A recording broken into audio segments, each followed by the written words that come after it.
మరో నీతి శ్లోకం.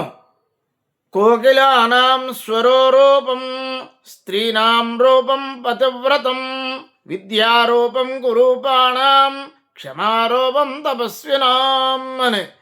కోకిలానాం స్వరో రూపం.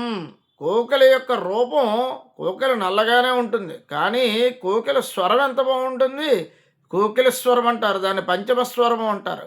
అది చైత్రమాసంలో వసంత ఋతువు ఆగమనం చేస్తూ ఉంటే ఎర్ర మామిడి చిగుళ్ళ లేలేత చిగుళ్ళతోటి సోయగములతోటి ఆ రసాల వృక్షము ఆ ఉద్భవిస్తూ ఉంటే చిగుళ్ళతోటి నవవసంతంలో నవకోయిల కుహు కుహు అని కుహు రాగంతో పలుకుతూ ఉంటే, పంచమస్వరంతో పలుకుతూ ఉంటే అది అది కోకిలకి అందం.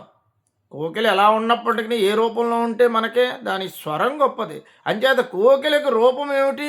స్వరమే. స్త్రీనాం రూపం పతివ్రతాం. స్త్రీలకు పాతివ్రత్యము మాత్రమే నిజమైనటువంటి అందము, నిలవైనటువంటి రూపము. ప్రతిబింబము ప్రతిరూపము, స్త్రీ యొక్క ప్రతిబింబము ప్రతిరూపము దేంట్లో కనబడుతుందా అంటే పాతివృత్యంలో. పతివ్రతగా ఉన్నవారికే పాతివ్రత్యము అంటే కేవలము శీలమే కాదు.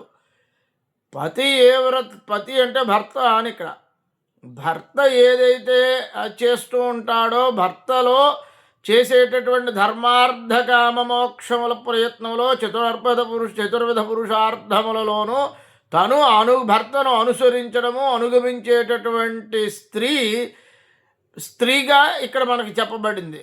కాబట్టి ఆమె యొక్క అందం అంతా కూడా కేవలం ఆమె సౌశీల్యమునందు చతుర్విధ పురుషార్థముల కోసం చేసే ప్రయత్నంలో ఉంటుంది స్త్రీ యొక్క అందము. విద్యారూపం కురూపాణం.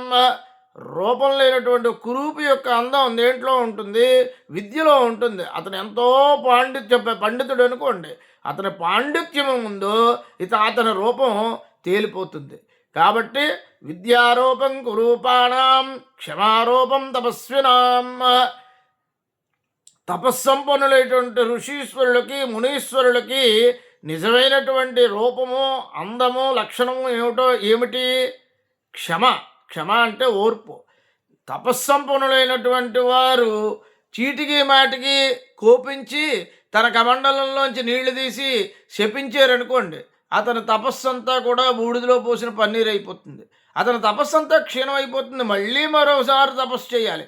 కాబట్టి వారికి క్షమ, ఓర్పు. వారు తపస్సు చేసి కమండలంలోంచి నీళ్లు సంప్రోక్షణ చేస్తే వారు అన్నమాట